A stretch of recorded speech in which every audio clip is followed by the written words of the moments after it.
Hi everyone. I know I've been away for a while, but it has been very hectic with my pathology rotation, and I've been asked to do a video on pathology. So here we go.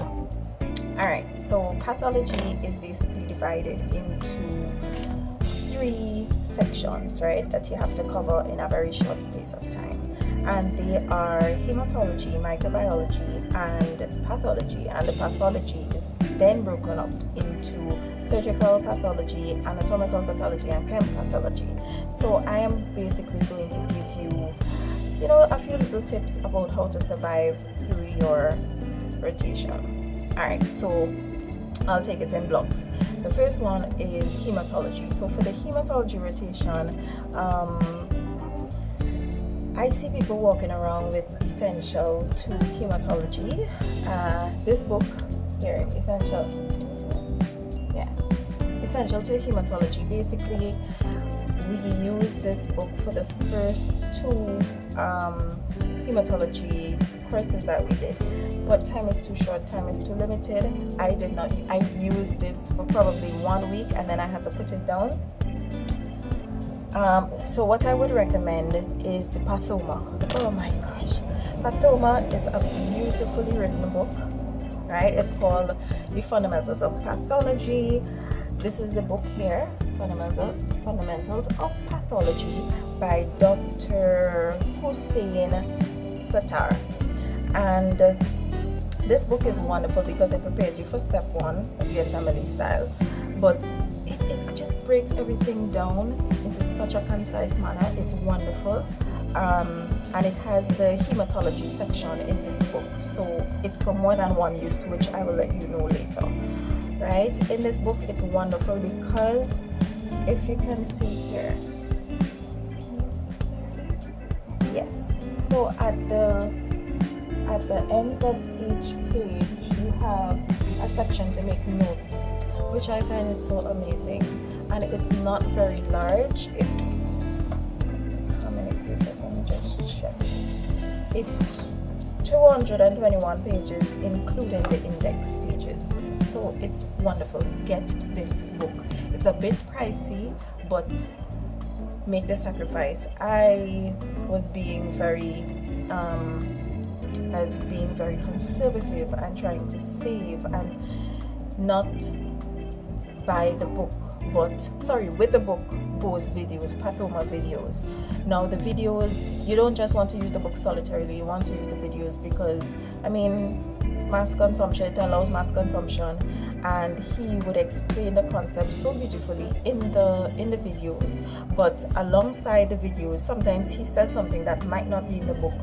He might give an example and you might want to scribble it at the side, or you might want to make sense of your own knowledge, I guess, and you might want to just scribble stuff at the side, which is awesome. So pathoma videos with this book is amazing. Also for hematology, you want to review your fundamentals of, what is FDT? I can't remember what FDT stands for, but fundamentals of something. You want to review those lectures, your FDT lectures. You want to review those because you want to go through things like the coagulation cascade. You want to refresh your memory about neoplasms and all of these things. So review the relevant lectures, and you would know exactly which lectures that you need to review. The fourth thing for hematology would be to print your cases. So everybody will get cases to do, and you all will be grouped to do these cases. So you want to print out the general case sheet and make scribblings, make your notes while you're attending your colleagues' cases, because they expect you to prepare for these cases. You have cases every single day. Sometimes you have 3 or 4 cases per day, yet they expect you to prepare for each and every case. You're not going to get the opportunity to do so, but what I can recommend is that you print out that general sheet and you just make little scribblings, because you would have coordinators who come in and they would listen to the cases and they would review it and give their feedback. So as they're giving their feedback, you want to just make little notes about the cases, about the mistakes probably that your colleagues made. Right? So now we move on to microbiology. How exciting! So for microbiology, I personally, now my problem was I like to try to cover too much, right, with a limited time, and I use 2 books. Now I use 2 books, but I am recommending to you that you use either one of these. Either one of them will be brilliant. It will cover the material. You don't have to worry about that. So the first one would be a review of medical microbiology and immunology by Warren Livingston. And don't worry, all these books that I'm talking about, I will put a link in the description box below, so you can just click on it. Right? This book is amazing because it's a summary of the majority of other clinical microbiology books. It's pretty long, but it's 672 pages. But what I like about this book is that it has cases at the back of the text, so that when you review a chapter, you can always do the cases at the back if you have the time. But I recommend that you do the cases at the back. Another book for microbiology would be this, Clinical Microbiology Made Ridiculously Simple. I love this book because it has diagrams that you remember. They have little mnemonics. I really recommend it, and not only for this course, but when you're studying for final MBBS, I think it would be such a great book to have, because you remember the picture in your mind, and then you'll be like, it will jog your memory as to the answer, the correct answer. So let me just show you here. See, like how it have little diagrams and stuff, but the diagrams are fun. So this is a book I definitely recommend getting. It's not too pricey. It's a really great book to have, even when you finish school and you just need to review some microbiology. This is a book to go with. Okay, what else for microbiology? Attend all your classes. Please do not miss your microbiology classes. Microbiology classes are so important because, one, you get cases. I mean, they're long and they're tedious. It's probably 3 hours for a class, but one, you get cases right at the end, and they would help you to see how real patients present, one, and they will get your mind going. At first you might not really understand anything about the cases, but then after a while you'll pick up, right?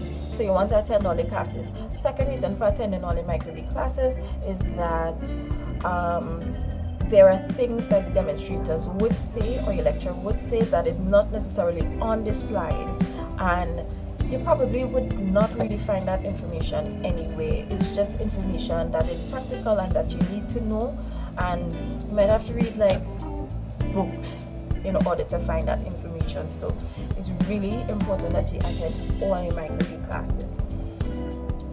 Fourth point, Sketchy Microbiology is a lifesaver.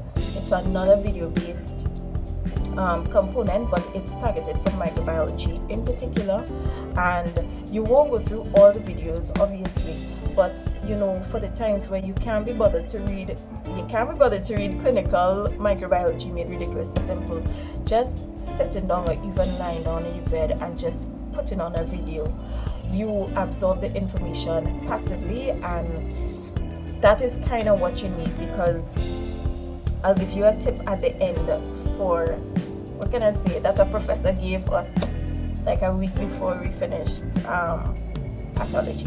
Anyway, so on to the pathology segment of the rotation.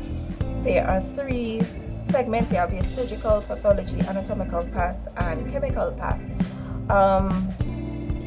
As I say, this book comes back right back. So it's not only for him, it's also for the pathology segment. This book has literally everything that you need. everything that you need. Whatever that I wasn't able to go through everything because I got it very, very late. I was just kind of going through the videos and then making my notes to the side and rereading after. Try to go through this book, I would say at least 2 or 3 times. I wish I had the opportunity to. I really, really do. It's an awesome book.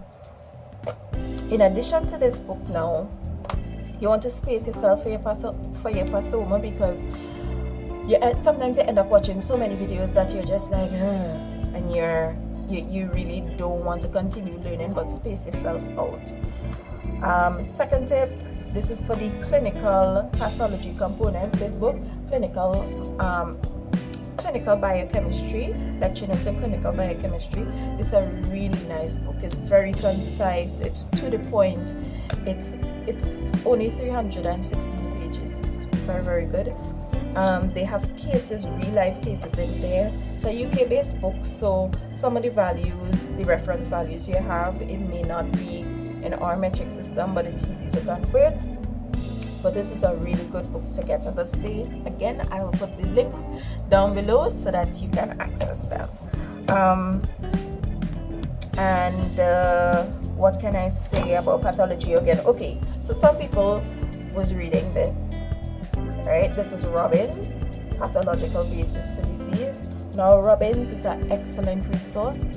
I do recommend getting it, but I do not recommend reading it for pathology.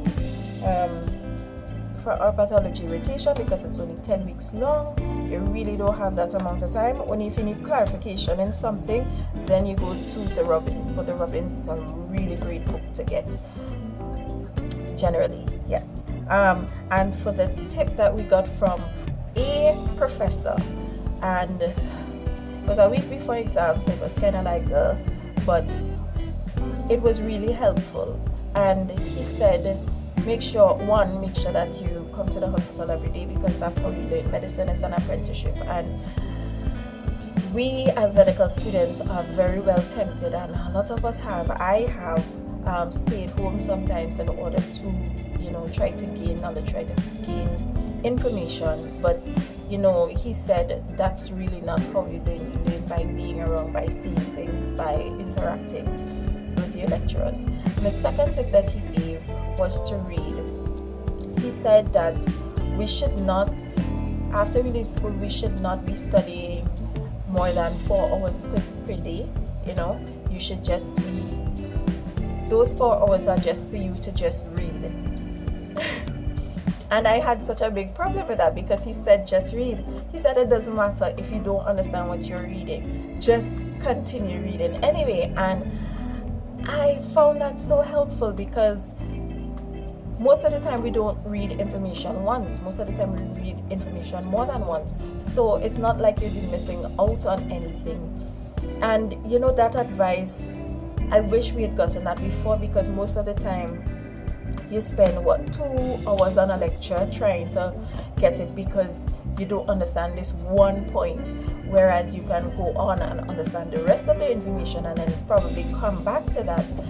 But his advice about just reading, I really took that, and that started to impact the way in which I actually studied, which was not studying, was reading. And I have to admit, it's very difficult to do. You have to remember to, okay, let's just read and see where this takes us. He also mentioned that we should, when you read, when you wake up the following morning, you just do a simple thing. Just write all the things that you remember from just reading the previous night. And I have to admit, it works. It's a little difficult to break bad habits, which is trying to cram all the information in your mind at one sitting, but it really does work. And that is all the tips I have for the microbiology and pathology rotation. I wish you guys all the best. I hope you have a very successful semester. What should I say? No, rotation, because we no longer do semesters. And I will see you guys in the next video.